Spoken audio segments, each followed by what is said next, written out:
Un film par semaine pour améliorer ta culture cinématographique. Et aujourd'hui, on parle du roi et l'oiseau.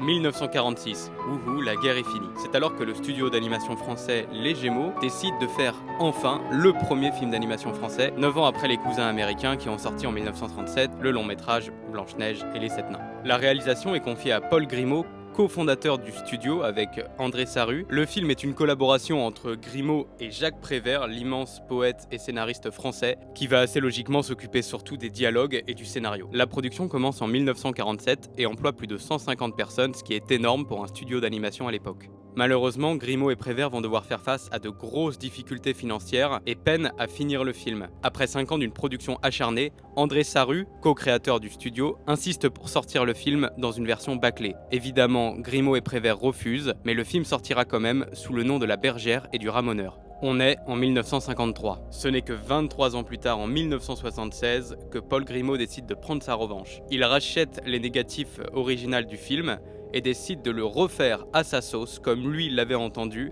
avec une équipe de jeunes animateurs et évidemment avec Jacques Prévert. Malheureusement, ce dernier mourra pendant la production du film en 1977, mais Le Roi et l'Oiseau, comme Grimaud et Prévert l'entendaient, sort bel et bien en 1980.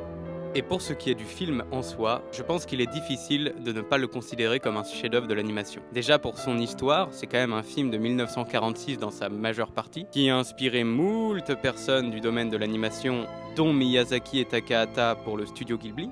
C'est pas rien. C'est un film drôle, entraînant, très impressionnant visuellement, mais je pense que son atout principal, c'est cette poésie qui se dégage de la musique, déjà, et évidemment des dialogues écrits par Jacques Prévert qui donnent au film une autre dimension. Voilà pourquoi pour moi vous devez absolument voir Le Roi et l'Oiseau.